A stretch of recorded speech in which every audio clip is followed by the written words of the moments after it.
Sa maraming pagkakataon, ang relasyon ng anak sa magulang ay tulad din ng relasyon natin sa Diyos. Noong mga bata pa tayo, wala tayong masyadong kayang gawin, kaya umaasa lamang tayo sa ating mga magulang.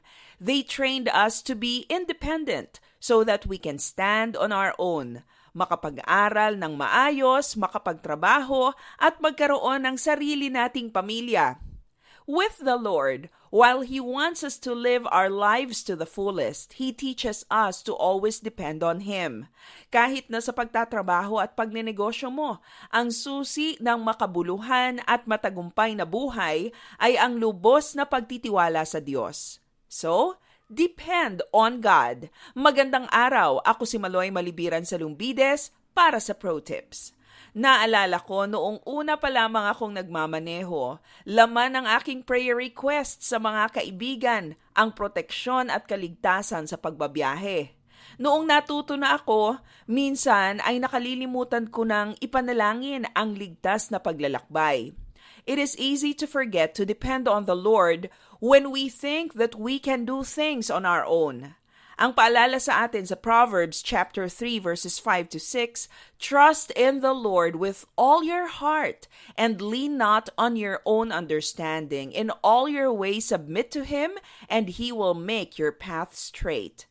How do we practice our dependence on the Lord? Una, ask God for strength. Ang pagkapagod sa trabaho, kung pagod ka na sa takbo ng buhay mo, humingi ka sa Kanya ng kalakasan upang magpatuloy. Ang sabi sa Isaiah 40 verse 29, He gives strength to the weary and increases the power of the weak. Pangalawa, how do you depend on the Lord? Ask Him for wisdom. Kailangan mo ng karunungan para sa iyong trabaho at negosyo? Kailangan mo ba ng bagong ideya para higit na mapalago ang kabuhayan na mayroon ka ngayon? King Solomon asked God for wisdom and the Lord did not withhold this from him. Kinilala si Solomon bilang pinakamatalinong pinuno sa mundo. Tandaan mo, wisdom comes from God. At pangatlo, ask God for daily guidance and protection. Maraming bagay ang hindi natin kontrolado. Noong isang araw lang, may napakalaking puno na nabuwal at humarang sa isang bahagi ng C5.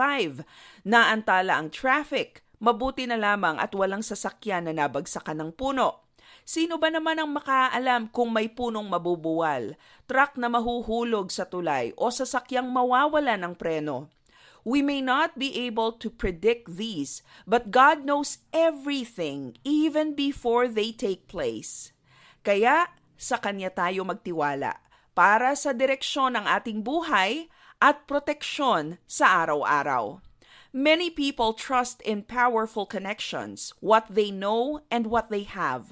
Pero ang mas nakahihigit dito at ang mas dapat nating matutunan ay ang ilagay ang ating tiwala sa Diyos. Depend on God.